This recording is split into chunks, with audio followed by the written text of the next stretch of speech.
What's going on, guys? Michael here, 360 Digital Closing Bell. We are live on YouTube from an undisclosed location here in Denver, Colorado. As always, I am joined by the executive producer of the show, the purveyor of the show, and the director and publisher of the world's greatest website, oilandgas360.com, Stuart Turley. Stu, how are you doing today, my man?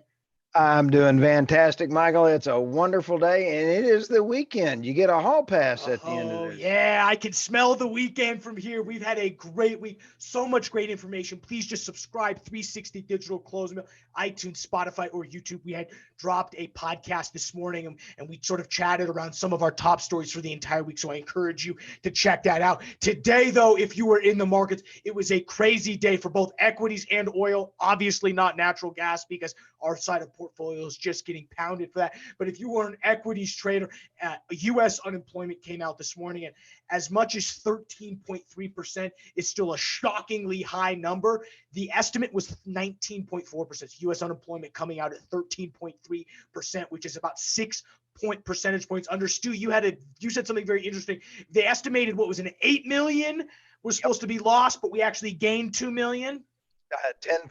10 million swing. What's 10 million jobs between friends? It's a lot of jobs, and it's a great number to see. So you're going to see all equities move up, none bigger than energy equities, which I won't spoil it, but if it was up huge, SPY 3193 up about 81 points or 2.6%, finishing off a fifth straight week of gains for the S&P 500.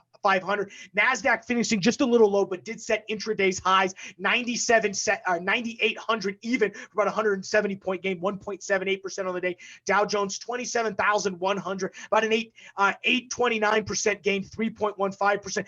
Defense stocks doing very well. Raytheon and Boeing leading the way on that. For crude oil setting at 39.55, just a hair below $40 as we roll into the weekend. About a 5% gain on the day for the settle, about $2 in the index.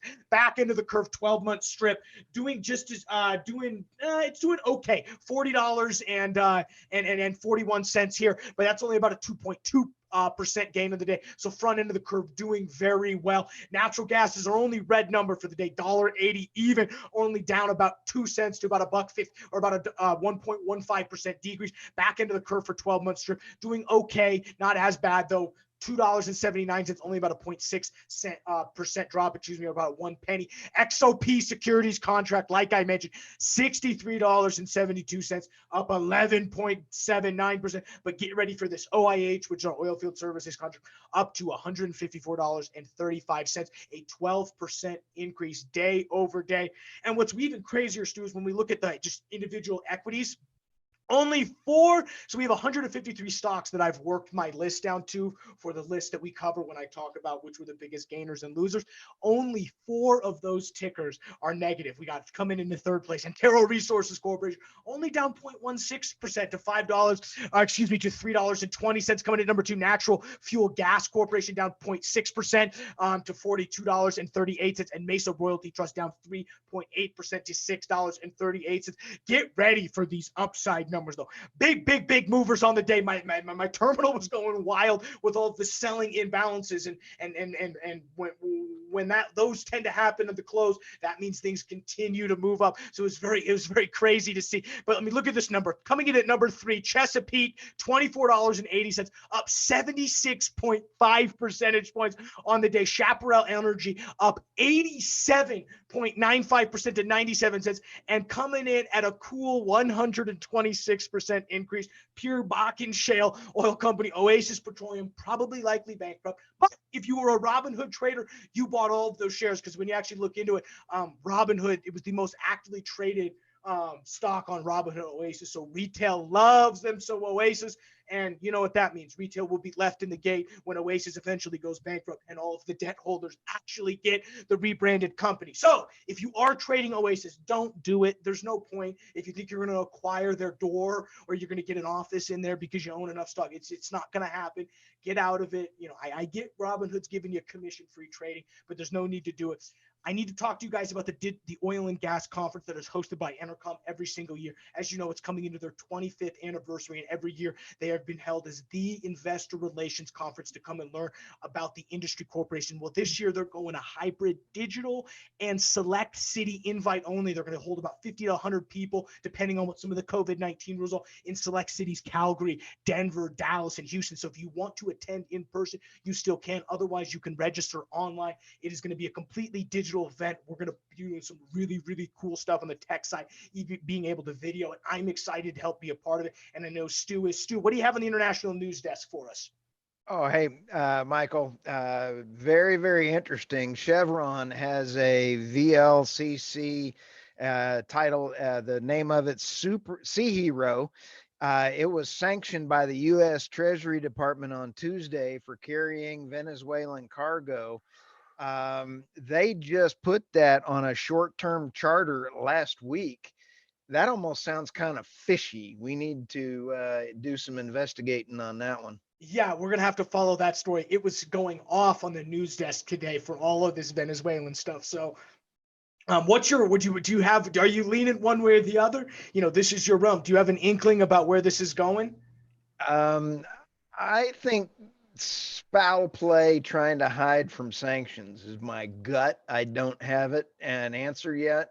That's just a gut feeling.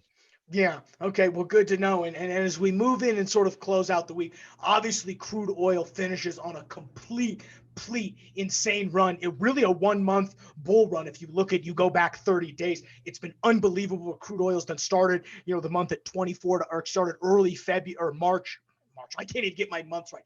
Early May at the mid $24. We're seeing all the way up $33.55 for the settle, $39, low 39s for the close here as it comes up here. But really, that's just where, and the bullish news today was on the back of some OPEC news. Looks like the sanctions are going to continue, Stu. That's what I saw, is that tomorrow they go to vote. The production cuts that they took last month are going to continue, which, are quoted as historic. So that's good news for oil moving in. I don't want to give away my thoughts for the podcast. You're going to have to listen to it Monday, but I'm bullish. I was bearish the last 2 weeks and I got my shorts eaten.